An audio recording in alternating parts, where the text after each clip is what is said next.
नमस्कार दोस्तों, स्वागत है आपका अपने YouTube channel trail blazer the study point में। आज हम लोग बात करने जा रहे हैं कि क्या भारत के खिलाफ चीन जंग छेड़ने की कोशिश कर रहा है। क्योंकि आज एक दुखद समाचार सुनने को मिला कि हमारे 20 सैनिक सियाचिन में गलवान घाटी के पास शहीद हो गए हैं। खबर ये भी है कि चीन के भी 43 सैनिक हताहत हुए हैं, क्योंकि चीन में प्रेस जो है उस पर सेंसर रहता है, तो इसकी खबर बहुत ज़्यादा बाहर नहीं आती है, इसलिए उसके बारे में बताना थोड़ा सा आसान नहीं है। तो ये अनुमान लगाया गया है कि 43 सैनिक उसके भी हताहत हुए हैं। बाकी अभी तक ऐसी कोई खबर डिटेल में नहीं आई है। आइए देखते हैं कि ऐसा क्यों कर रहा है चाइना। तो इससे पहले 1975 में ऐसी घटनाएं घटी थी जब चीनी सैनिकों ने घात लगाकर असम राइफल्स के जवानों पर हमला किया था, जिसमें 4 भारतीय जवान शहीद हुए थे। तो ऐसी घटना 45 साल पहले हुई थी। आखिर क्या कारण है कि ये तनाव बढ़ता जा रहा है चीन सीमा पर? अगर गहराई में जाएं तो देखते हैं कि चीन इस समय पूरी दुनिया के निशाने पर है। रीज़न क्या है? तो रीज़न, सबसे बड़ा रीज़न है इसका कोरोना वायरस। कोरोना को लेकर चीन ने दुनिया से जो झूठ बोला है उसका खामियाजा चून भुगत रहा है। शुरू में डेटा छुपाया गया, इसके बारे में जानकारी नहीं दी गई, और बाद में जो इटली और अन्य देशों में लोगों से गले मिल करके और we are Chinese not virus एक मूवमेंट चलाया गया चाइना के द्वारा, तो उसके through Britain, France, America, Australia और जापान, अन्य से कई देश चीन के खिलाफ खड़े हो गए हैं। तो इन सारी चीज़ों से चीन दुनिया का ध्यान भटकाने के लिए ऐसी हरकतें कर रहा है। तो ये तो थी पहली बात। दूसरी बात क्या है कि जो चीन के राष्ट्रपति हैं शी जिनपिंग, राजनीतिक तौर पर अब वो अस्थिर होने लगे हैं। एक समय ऐसा लग रहा था कि जब शी जिनपिंग को ये कहा जा रहा था कि उनको कुर्सी से नहीं हटाया जा सकता और वो जब तक चाहे चीन के राष्ट्रपति पद पर रह सकते हैं, और ऐसा करने के लिए उन्होंने संविधान में बदलाव तक कर दिए थे। लेकिन जब ये कोरोना वायरस आया तो शी जिनपिंग जो थे वो कमज़ोर नज़र आए और चीन के अंदर ही उनके नेतृत्व क्षमता को लेकर सवाल उठने लगे। दूसरा कारण इसके साथ साथ ये भी रहा कि चीन में जो बेरोजगारी है वो ऐतिहासिक स्तर पर पहुंच गई है और इस समय चीन की अर्थव्यवस्था भी बहुत कमज़ोर हो गई। इसके पीछे कहीं ना कहीं कारण अमेरिका भी रहा। शुरू में अमेरिका के साथ ट्रेड वॉर चला, तत्पश्चात कई सारी अमेरिकन कंपनियां अब चीन से बाहर निकल के साउथ ईस्ट एशिया और इसके अलावा इंडिया में इन्वेस्टमेंट करना चाहती हैं। तो चीन इसको लेकर के भी काफ़ी प्रॉब्लम में है और वो उन सारी इकोनॉमीज़ को अनस्टेबल करना चाहता है जहाँ पर ये कंपनियाँ आना चाहती हैं। चीन पिछले कुछ समय से, कई वर्षों से दुनिया की फैक्ट्री बन गया था, लेकिन अब चीन में लोगों के सामने रोजी रोटी का संकट भी पैदा हो गया, क्योंकि अगर अमेरिकन और बाकी देशों की कंपनियां वहां से निकल जाती हैं, इंडिया, ताइवान, थाईलैंड, इन सब देशों में अगर आती हैं, तो इससे चीन को बहुत प्रॉब्लम होगा। और इसी वजह से आज चीन इन सारी कंट्रीज़ में अस्थिरता लाने की कोशिश कर रहा है, ताकि वो कंपनियों को और वर्ल्ड को दिखा सके कि इन देशों में अस्थिरता है, अनस्टेबल गवर्नमेंट्स हैं, अनस्टेबल सोसाइटी है, जिसकी वजह से यहाँ पर इन कंपनियों को जाना सही नहीं होगा। शी जिनपिंग को आशंका है कि ये स्थितियाँ चीन की जनता को उनके खिलाफ कर सकती हैं और लोग अपनी सरकार के खिलाफ सड़कों पर उतर सकते हैं, जैसा कि हो भी रहा है। इस समय चीन में बेरोजगारी चरम पर है। इस समय जो second wave corona virus Beijing में भी शुरू हो गया है, तो कहीं ना कहीं शी जिनपिंग कमज़ोर नज़र आ रहे हैं इस समय चीन में सरकार के मामले में। इसलिए अपने चीन जो है अपने पड़ोसियों के साथ उलझकर अपनी देश की जनता का ध्यान भी भटकाना चाहता है। ऐसा कोई पहली बार नहीं है। 1962 में जो वार हुआ था इंडिया का, उस समय भी ध्यान भटकाने के लिए ही वार किया गया था इंडिया के साथ। तीसरी बात यह है कि इस कमज़ोर स्थिति में चीन को पहले से ज़्यादा आक्रामक बना दिया है, क्योंकि सब जानते हैं कि घायल दुश्मन जो होता है वो खतरनाक होता है। चीन के साथ भी ठीक ऐसा ही है। चीन जो साउथ चाइना सी है उस पर अपना दावा करता आ रहा है, यहाँ भी वो बहुत आक्रामक हो गया है। एक काल्पनिक रेखा 9 डैश लाइन के अंतर्गत वो अपने क्षेत्र को बताता है कि जो साउथ चाइना सी है उसमें जो 9 डैश लाइन एरिया है उसके अंतर्गत जो भी क्षेत्र आता है वो सब चाइना के क्षेत्र हैं। अगर इस वर्ष देखा जाए तो अकेले इसी वर्ष चीन ने दक्षिण चीन सागर में मलेशिया, फिलीपींस और वियतनाम के जहाज़ों नावों को नुकसान पहुंचा चुका है। साउथ चाइना सी एक महत्वपूर्ण समुद्री मार्ग भी है जिसके जरिए दुनिया के कई देश कारोबार करते हैं, और चीन इस पर कब्जा करके अपनी विस्तारवादी नीति को आगे बढ़ाना चाहता है, क्योंकि साउथ चाइना सी से ही काफ़ी ज़्यादा मात्रा में ट्रेड होते हैं और उसी के रास्ते से होते हुए इंडियन ओशन में प्रवेश किया जा सकता है। तो इस विस्तारवादी नीति को आगे बढ़ाना चाहता है चाइना। ताइवान के मामले में अगर देखें तो चीन सैन्य कार्यवाही की संकेत दे ही रहा है लगातार। चीन के लड़ाकू विमान और वारशिप ताइवान के आसपास लगातार युद्धाभ्यास भी कर रहे हैं, और आज ही की घटना है कि चीन का एक लड़ाकू विमान जो है वो ताइवान के हवाई क्षेत्र में घुसने की कोशिश कर रहा था, जिसे बाद में ताइवान के फाइटर जेट ने वापस जाने पर मजबूर कर दिया था। चीन जो है वो ताइवान को अपना हिस्सा मानता है और वहाँ पर हांगकांग जो है उसी की तरह वन कंट्री टू सिस्टम, एक देश दो सिस्टम लागू करके कब्जा करना चाहता है। लेकिन ताइवान ने साफ कह दिया कि चीन को हकीकत समझनी होगी और वो इस तरह के सिस्टम के बहाने चीन का राज स्वीकार नहीं करेगा। अब बात करते हैं हांगकांग में। तो हांगकांग में भी अभी क्या हो रहा है कि चीन के खिलाफ कई सालों से 2013 से ही लगातार विरोध प्रदर्शन चल रहे हैं, और इन विरोध जो प्रदर्शन है उनको कुचलने के लिए भी हाल ही में एक नया कानून लाया है, एक सुरक्षा कानून लाया गया। और उसमें क्या कहा गया है कि ब्रिटेन से जब 1997 में चीन को हांगकांग मिला था तो हांगकांग को कुछ ऐसे अधिकार मिले थे जो चीन के लोगों के पास नहीं है। इसमें विरोध करने का अधिकार भी शामिल है। लेकिन जो नया कानून सुरक्षा कानून बनाया जा रहा है उसमें यह कहा गया है कि हांगकांग में विरोध का अधिकार छीन लिया जाएगा। मतलब अब अधिकार जो हांगकांग के लोगों को विरोध करने का अधिकार मिला हुआ है वो अब विरोध नहीं कर पाएंगे। तो इसको लेकर के भी काफ़ी प्रॉब्लम्स चल रही लगातार। अभी भारत और चीन के सैनिकों के बीच ऐसी झड़प आखिरी बार जो हुई थी, जैसा मैंने पहले बताया कि 1975 में हुई थी, तब चीन के सैनिकों ने घात लगाकर असम राइफल्स के जवानों पर हमला किया था, जिसमें 4 सैनिक हमारे शहीद हो गए थे। कहाँ पे हुई थी ये घटना? तो तुलुंगला घाटी में हुई थी। तुलुंगला में घटी थी ये अरुणाचल प्रदेश में जो कि स्थित है।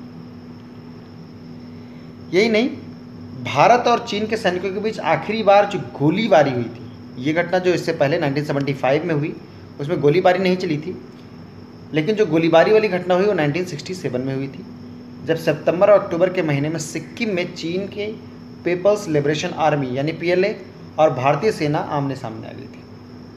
उस लड़ाई में भारत के करीब 88 सैनिक शहीद हुए थे, जबकि चीन के 340 सैनिक मरे थे, लगभग 450 से ज़्यादा घायल हुए थे।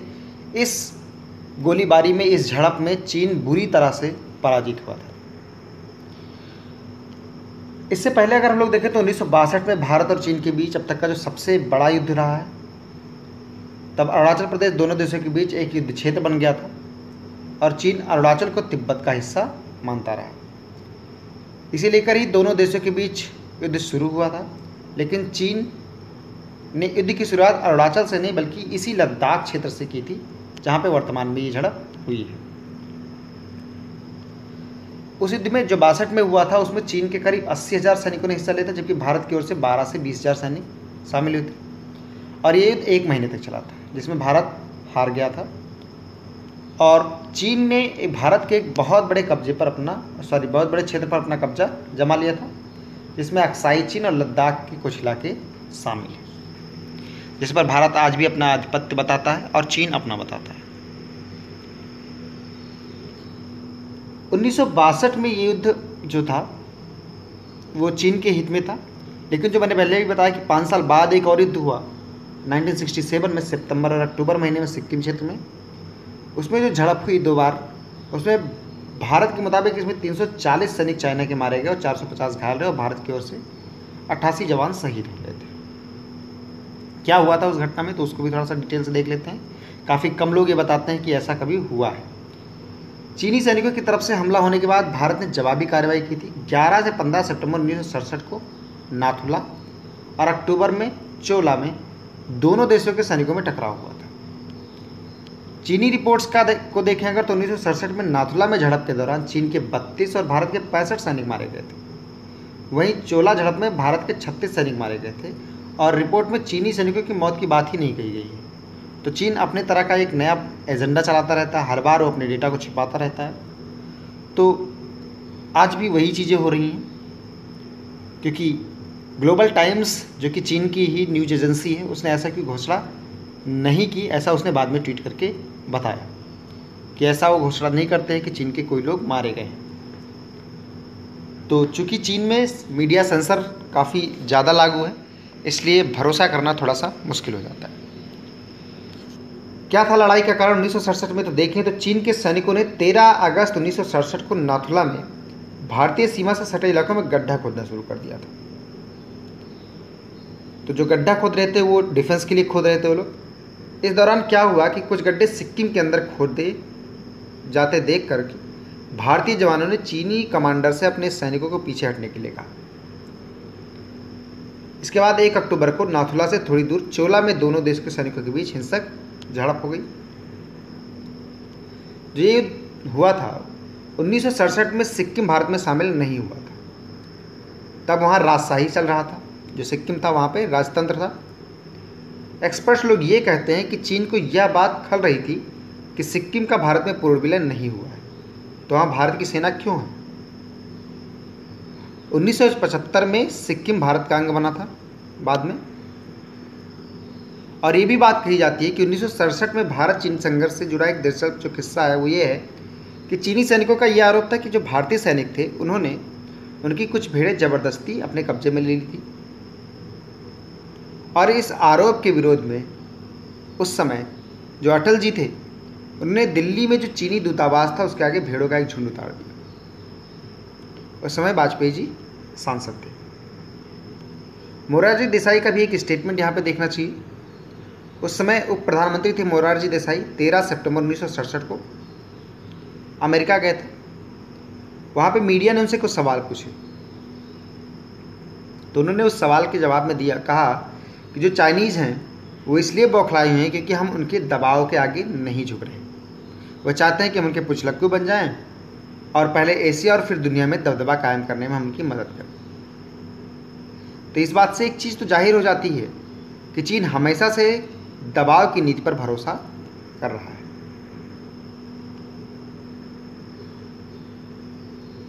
और जो मैंने बताया कि 1975 में जो शहीद हुए थे 45 साल पहले, उसमें एम्बुश लगाकर हमला किया गया था लाठी डंडों और पेट्रोलिंग पार्टी पर। तो इस तरह से 4 जवान वहाँ पे शहीद हुए थे। ठीक है, ये वही घटना है।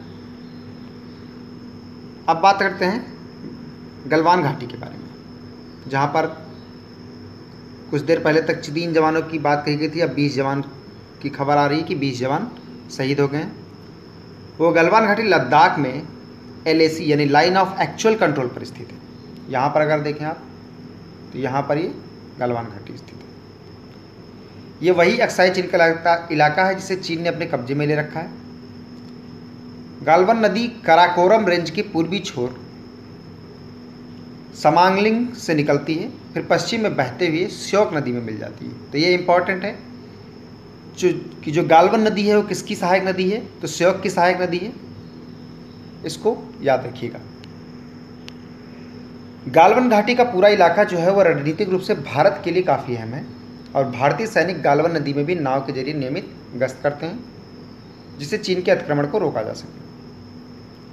1962 के युद्ध में भी गालवन उन प्रमुख जगहों में था जहां भारतीय चीनी सेना के बीच युद्ध हुआ था। 1962 में चीन के भारतीय इलाकों पर कब्जों के दावों के बाद दोनों देशों की सेनाएं एक दूसरे से सामने आ गई थी। क्या हुआ था कि भारतीय गोरखा सैनिक 4 जुलाई 1962 में घाटी में पहुंचने के लिए एक पोस्ट बनाई थी। इस पोस्ट में समांगलिंग के एक चीनी पोस्ट के कम्युनिकेशन नेटवर्क को काट दिया। तो जब चीनी पोस्ट जो था उसका कम्युनिकेशन नेटवर्क कट गया, जिसे चीन ने अपने ऊपर हमला बताया था। मतलब अगर 2 पोस्ट हो कहीं पर, एक चाइनीज पोस्ट यहाँ पे हो और एक यहाँ पे हो, और बीच में आप बैठ जाएं, तो ऐसी स्थिति में आप क्या करो, इन दोनों के बीच में कम्युनिकेशन कट जा रहा है। और इसी को चाइना ने बताया कि ये हम पर हमला है। इसके बाद चीन जो सैनिक थे उन्होंने गोरखा पोस्ट को 100 गज दूरी पर घेर लिया। भारत ने चीन को धमकी दी थी कि वह इसे किसी भी कीमत पर खाली करा कर रहेगा। इसके बाद भारत ने 4 महीने तक इस पोस्ट पर हेलीकॉप्टर के जरिए खाद्य और सैन्य सप्लाई जारी रखी, क्योंकि नीचे से रास्ता ब्लॉक था। फिर क्या हुआ, 20 अक्टूबर 1962 को युद्ध शुरू हो गया और चीन की पीपल्स लिबरेशन आर्मी ने इस गालवन पोस्ट पर भारी गोलीबारी और बमबारी करने के लिए बटालियन को भेजा, जहाँ 33 भारतीय जवान शहीद हुए। कई कंपनी कमांडर और अन्य लोगों को चीनी सेना ने बंदी बना लिया। इसके बाद से चीन ने अक्साई चीन पर अपने दाव वाले पूरे क्षेत्र पर कब्जा कर लिया। जो गालवन घाटी है अक्साई चीन क्षेत्र में है। इसके पश्चिमी इलाके पर 1956 से चीन अपने कब्जे का दावा करता आ रहा है। 1960 में अचानक गालवन नदी के पश्चिमी इलाके, आसपास की पहाड़ी और श्योक नदी घाटी पर चीन अपना दावा करने लगा, लेकिन भारत लगातार कहता रहा है कि अक्साई चीन उनका इलाका है। इसके बाद ही 1962 में भारत और चीन के बीच युद्ध हुआ था। जो गालवन नदी है, इस नदी का मूल नाम जो है गुलाम रसूल गालवन, ये है जो के नाम पर रखा गया है। जो रसूल गालवन है लेह के रहने वाले थे। कहा जाता है कि उन्होंने इस नदी को खोजा था और उन्हीं के नाम पर इस नदी का नाम पड़ा। इन्होंने इस नदी का पता 1899 में लगाया था। ये एक सामान्य सी घटना है, ऐसा मानना गलत होगा, क्योंकि ये बहुत ही सीरियस इशू है इंडिया चाइना रिलेशन का।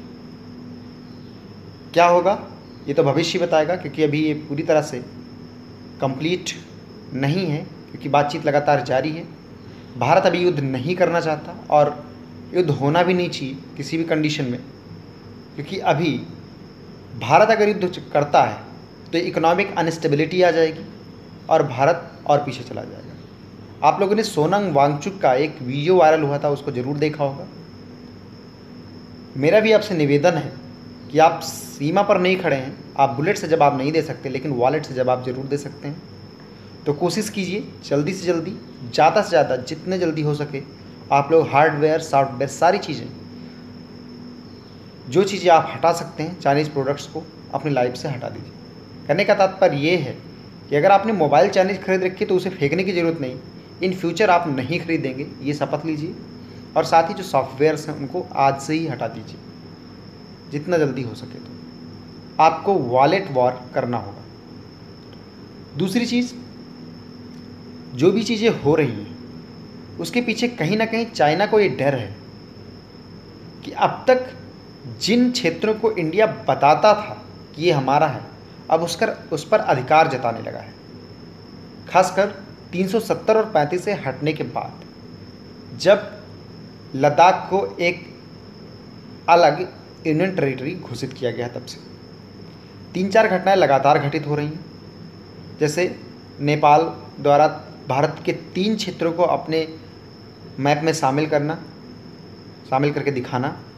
इसके अलावा पाकिस्तान में हमारे कुछ दूतावास के कर्मचारियों पर, अधिकारियों पर हमला होना, उनका पीटा जाना, और इसके अलावा चाइना की ये हरकतें, ये सारी चीज़ें इस समय चाइना के एजेंडे में शामिल हैं कि किसी भी प्रकार से जो ध्यान है इंडिया का और अपनी जनता का, साथ ही पूरी दुनिया का, हटाया जाए, जो कि चाइना पर कोरोना के बाद टिकी हुई है। तो आई होप आप लोगों को समझ में आया होगा। इस वीडियो को ज़्यादा से ज़्यादा लाइक करें, शेयर करें और सब्सक्राइब करें जिन लोगों ने अब तक सब्सक्राइब नहीं किया है। साथ ही बेल आइकन को ज़रूर प्रेस कर दें, जिससे आने वाली वीडियोज़ की नोटिफिकेशन मिलती रहे। वीडियो अच्छा लगे तो इसे लाइक भी करें, साथ ही कमेंट बॉक्स में अपने फीडबैक्स ज़रूर दें। Thank you, thanks for watching. India को सपोर्ट करें। एक बार फिर से मैं आपसे निवेदन कर रहा हूँ कि आप लोग बुलेट से नहीं लेकिन वॉलेट से सपोर्ट जरूर करें। Thank you, thanks for listening.